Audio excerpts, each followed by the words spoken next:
Well, we're joined now by Anita Prem, the founder of a charity which gives support to victims of forced marriage. Good morning to you. And our victim there bringing up the point, actually, of the distinction between forced marriages and arranged marriages. And it's important to explain the difference there, isn't it? Absolutely. A forced marriage is very clear. It's a marriage where one or both parties are put under duress. They don't have a choice.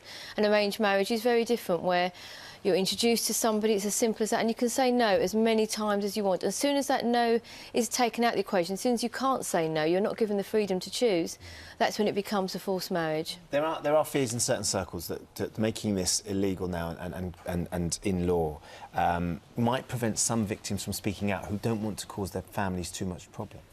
And that's always going to be the case. When we're looking at forced marriage, we're talking about a life of domestic violence, a life of being serially raped. It can even lead to murder. No child, no young person, nobody wants to ever speak out against their parents, family that are committing this horrendous offence on them. But actually now when they come forward to report this, they know they're going to have the weight of the law, they're going to have charities like Freedom and other organisations there, the Forced Marriage Unit, to help and support them. Are you worried it will drive it a bit more underground, though? It's already underground. Nobody talks about it now. So I think that's just something that's almost the elephant in the room, where people don't really want to mention that. So I think really by now, it being a criminal offence, it's never going to be easy for someone to come out and talk about it.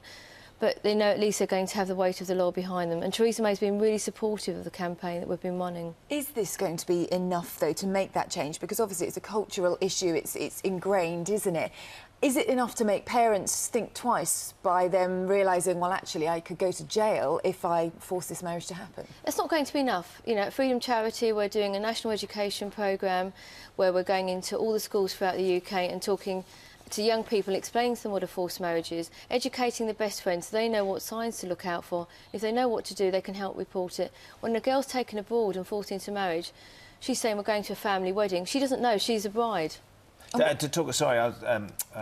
Charlotte, what are those signs? I mean, you mentioned them there. If there's people who'll be watching this morning, some people will be on their way to school, no doubt. There might be some girls in their class. What are the signs they should be looking out for? Well, someone's withdrawn, depressed, being followed to and from school by a family member, not giving any basic freedoms, human rights. Actually telling you that they're going to be forced into marriage is a key sign that people miss out on. You know, so it's all the key signs there.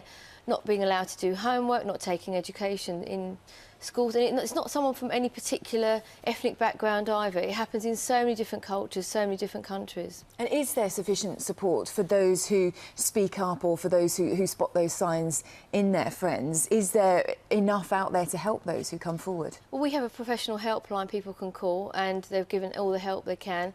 The Forced Marriage Unit have the same thing. We've got an app. There's lots of ways that people can come forward. You know, knowing someone could go to your parents in the most extreme cases, family members, friends that are forcing people into marriage, could go to prison for up to 7 years, will at least be a deterrent. They've still got the civil route open to them as well, but knowing they've got the weight of the law and the British government are not going to stand for this, I think is going to send a very strong message throughout the world.